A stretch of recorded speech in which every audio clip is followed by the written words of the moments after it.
Армысыздар, құрметті көрермен, бұл заң аймағы, бұл бағдарламада біз заң мен тәртіптің үстемдігі туралы ой қозғайтын боламыз. Бүгін бізге студиямызға қонаққа келіп, өз ой пікірмен бөлісемін деп отырған Қазақстан Республикасы жоғарғы сотының судьясы Еркеш Мәукен. Еркеш ханым, студиямызға қош келдіңіз. Бүгін біз сізбен бір қызықты тақырыпты қозғайық деп отырмыз. Ол дропперлерге қатысты қылмыстық істерді қарау тәжірибесі. Енді ең бірінші кезекте мынау дроппер деген кімдер? Және ол қандай қылмыстық істерге қатысты біз айтып отырған тақырыбымыз осыны айтып өтсеңіз. Қазіргі кезде цифрлық технологиялар біздің өмірімізге кеңінен тарады. Біз мысалы қызметтер аламыз, бизнес жүргіземіз. Бұл тараумен бірге, бізге ыңғайымен бірге бұл өте қауіп төндіріп отыр. Сіздерге белгілі болғандай, кейбір қылмыстар көп. Оның бірі интернет алаяқтықтар.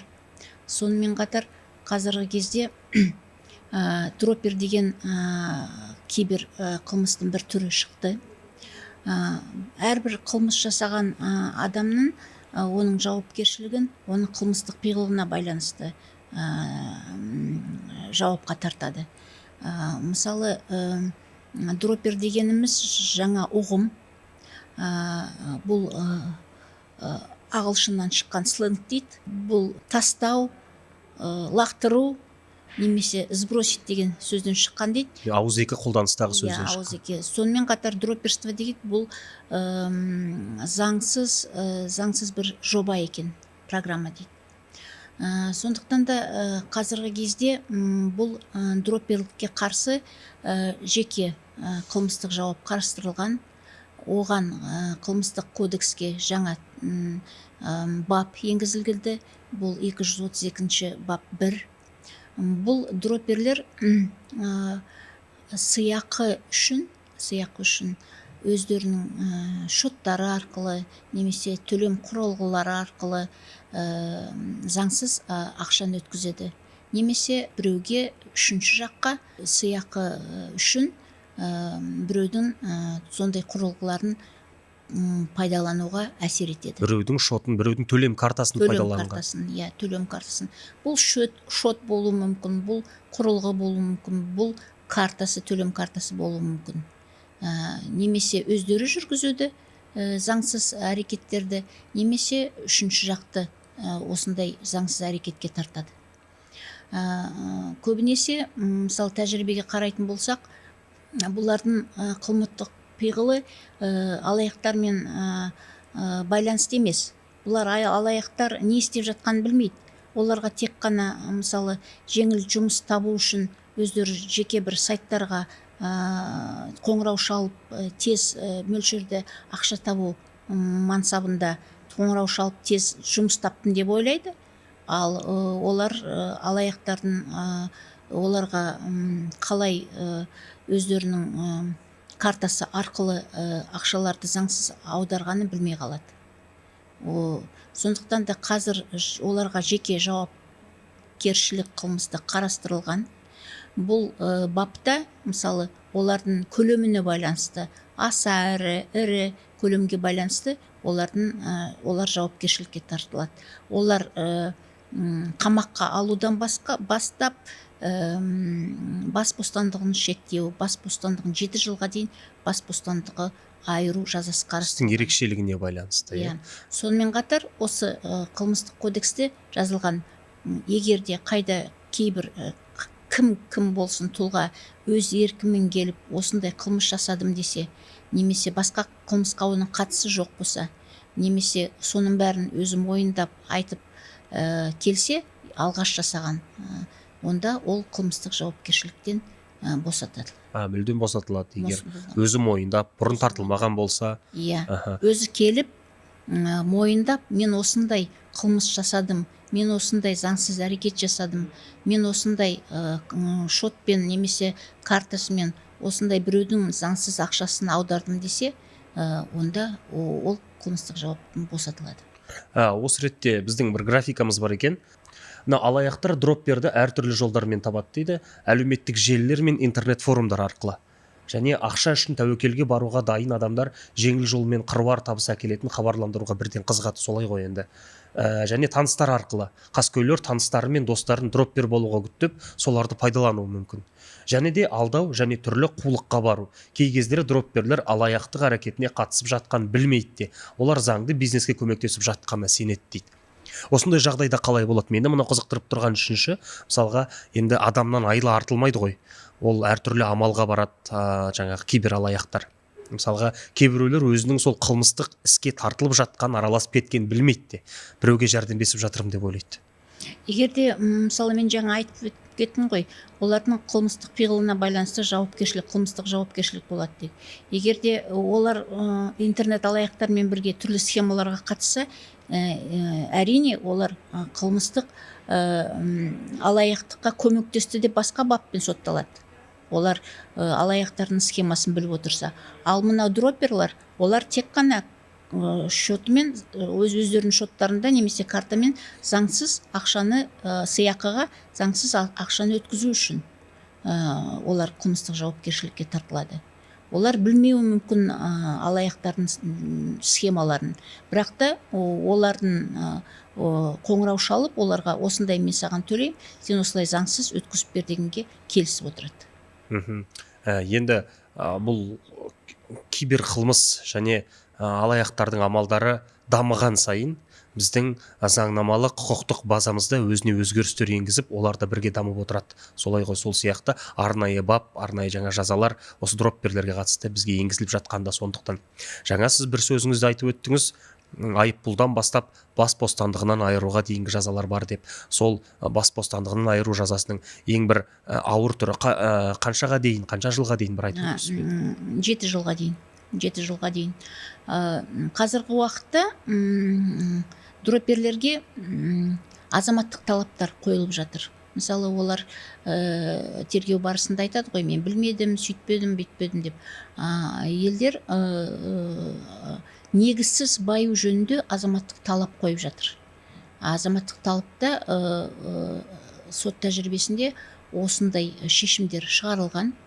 Олар өздері шоттар арқылы заңсыз әрекеттер жасаған үшін, заңсыз ақша аударған үшін жәбірленушілер оларға азаматтық талаптар қойып жатыр. Ондай соттың тәжірибесі бар, ондай шешімдер шығарылып жатыр. Осы тек қана азаматтық жауаптылықтан ғана емес, енді олар қылмыстық жауапкершілікке де тартылады. Ал егер екі тарап өзара келіскен болса, сотқа берді, арызданды, бірақ соның арасында мысалға қос тарап бір медиация қызмет арқылы болмасын, мысалға достасты, келісімге келді, консенсус. Егерде ол заңсыз байыған ақшаңды қайтарам десе, онда медиация арқылы да оны медиацияда келісіп жатады, істі де қысқартылып жатады, ондай бар. Азаматтар осы алаяқтардың құрбаны болмау үшін, дропперге алданбас үшін, немесе өзі дроппер атанып кетпес үшін нені білу керек? Қандай кибергигиенаны сақтау керек? Бұл ең алдымен құқықтық сауаттық дейміз ғой. Құқықтық сауаттық менің ойымша тек қана мектептен басталу керек қой. Мектептен, жоғары оқу орындарынан басталуы керек. Үнемі теледидар болсын, интернет болсын, сондай оларға сондай сабақтар жүргізу керек меніңше. Түрлі жобалар жүргізу керек, түрлі хабарлар болу керек. Бұл адамдар кибер қылмыстың жәбірленушісі болып қалмас үшін бұлар тауарлар сатып алса да, жұмысқа тұрса да барлығын тексеру керек. Онда ақша жай келмейді ғой, қолма-қол ешкім байып қалмайды. Сондықтан да ол егерде сақтанып отырса, сақтық білдіріп, тексеріп отырса, жұмысқа тұрардың алдында қайда бару керек, өзін-өзі сондай сақтап бәріне қарап отырса, онда әрине ол кибер қылмыстың жәбірленуші болмайды. Сонымен қатар мен айтайын дегенім, қазір біз байланыс операторларына да қандай да бір жауапкершілік жүктеуіміз керек, меніңше.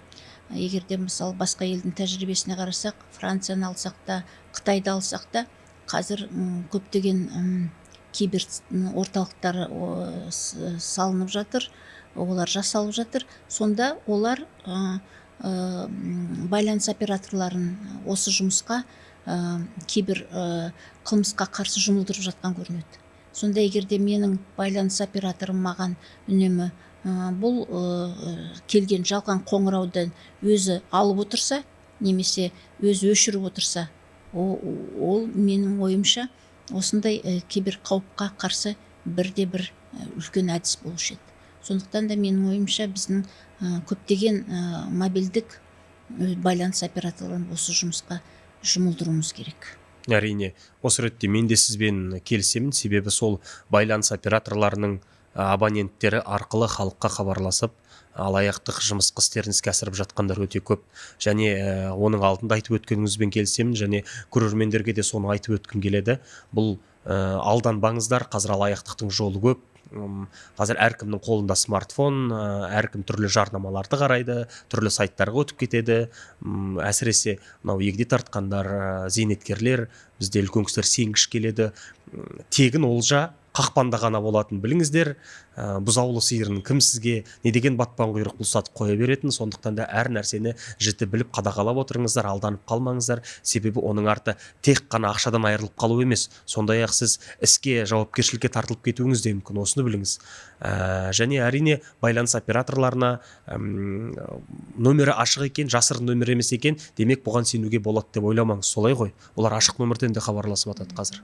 Жағдайда ашық нөмір түрлі қызмет беруші ретінде қазіргі кезде біздің анау егов арқылы да түрлі мемлекеттік қызмет арқылы қоңырау шалып жатыр. Сондықтан да бәріне сене беруге болмайды. Үнемі тексеру керек. Қазір осы дропперлерге қатысты істер сотта көп пе?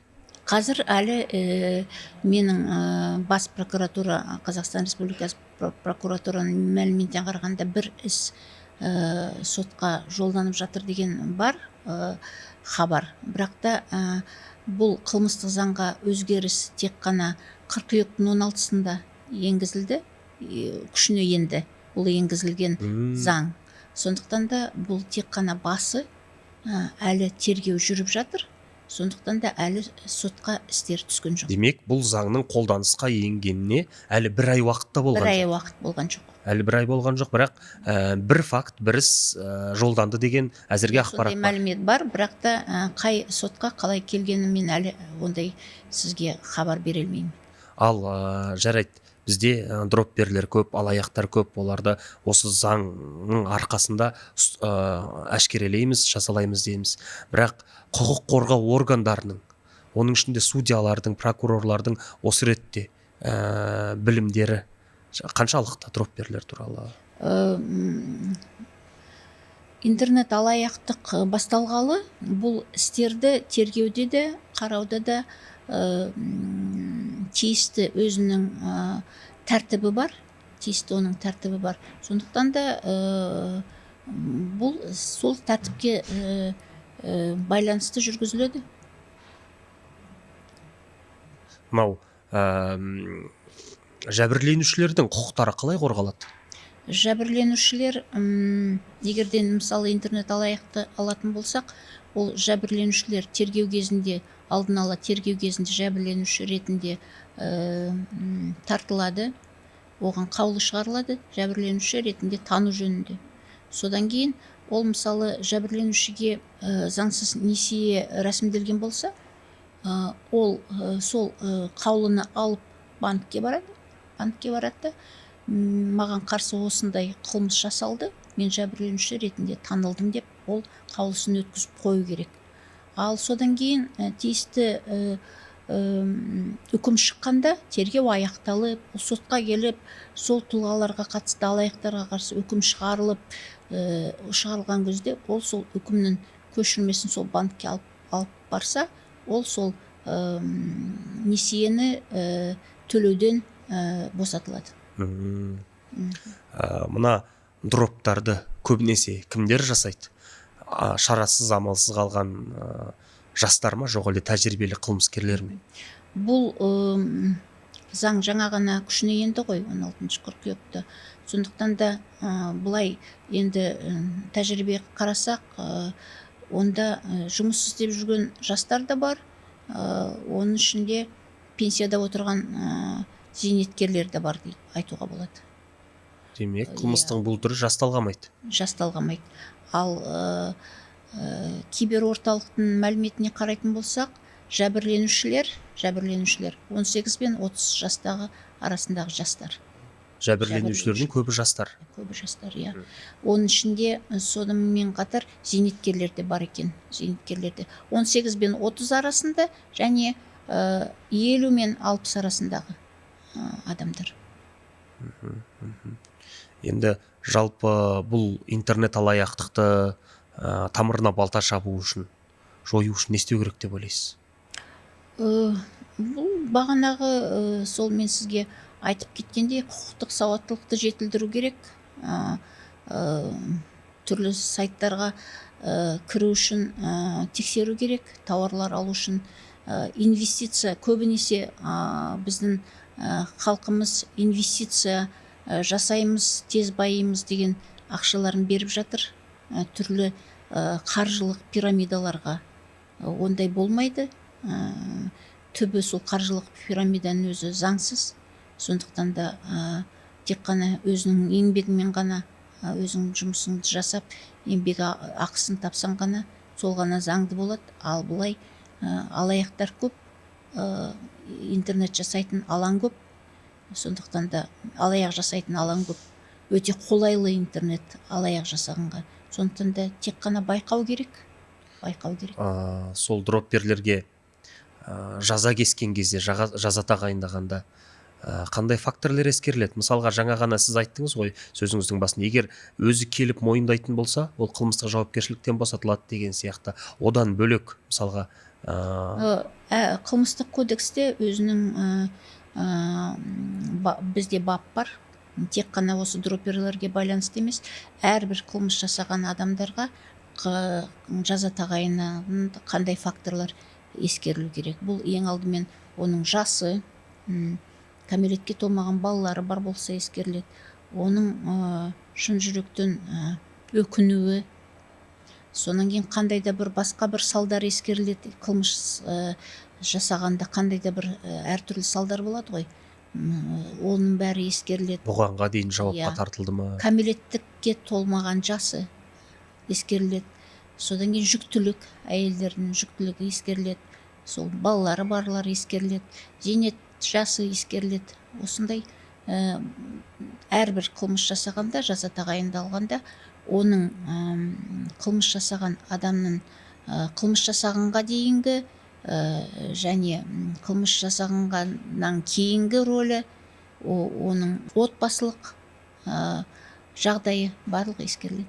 Барлық ерекшеліктері ол тек қана бұл дропперлерге қатысты емес, жалпы заңнамада жазылған. Заңда жазылған. Қандай қылмыс жасалса да осындай факторлар ескеріледі. Ол жаңадан енгізіліп жатқан заңға да осы ереже ортақ. Иә, ереже ортақ. Әрине жақсы. Мынау және тағы бір сұрағымыз, жалпы жаңа сіз өзіңіз өз сөзіңізді айттыңыз ғой, интернет ғаламтор алаңы қылмыстың дәл осындай түріне, алаяқтыққа өте қолайлы жер деп, осы үшін жасалады деп. Біз шынымен де қазір ғаламтор бетіне, интернет бетіне кіріп қалсақ, көптеген жалған, фейк ақпараттар бар. Енді оны оқып отырып, қызығып кіріп кетіп, түрлі алаяқтыққа кенеліп қалған, алданып қалған адамдар көп естиміз. Және оларға ешқандай шектеу жоқ, ашықтан ашық жүр. Осы ретте мынау кибер қалқан бағдарламасы дейміз ғой еліміздің, соларға да сіздердің тарапыңыздан, құқық қорғау органдарының тарапынан қандай да бір осыны күшейтейік, нығайтайық, адамдар жапа шегіп жатыр деген ұсыныстар бола ма? Әрине, бұл кибер қауіп жөнінде үлкен жоба біз мемлекетімізде жүріп жатыр. Көптеген мыңдаған сайттар жабылып жатыр. Оны бізге күнделікті айта бермейді, бірақ та құқық қорғау органдары, прокуратура органдары, бұның бәрі ол жұмыс жасалып жатыр. Сондықтан да мен сізге жаңағы айтып өткенім, байланыс операторларын егерде біз осы жұмысқа кірістірсек, егерде олар мысалы зейнеткер адамдарға неше түрлі қоңыраулар шалғанда бұл жалған қоңыраулар деп өздері өшіріп өздері отырса, онда бұл жұмысқа көп бізге өз тәжірибесін береді дейсіз ғой. Аха. Еркеш Мәукенқызы студиямызға келіп өз ой пікіріңізді білгеніңізбен бөліскеніңізге көп рахмет. Бұл әлі сиясы кебе қоймаған, бір айда болмаған жаңа заң қолданысқа еніп жатқан, өзінің нәтижесін жемісін береді деп сенемін. Көп рахмет тағы бір мәрте сізге. Құрметті көрермен, осымен біздің бағдарламамыз аяқталды, уақытымыз аяқталды. Әрқашан заң аясында болыңыздар.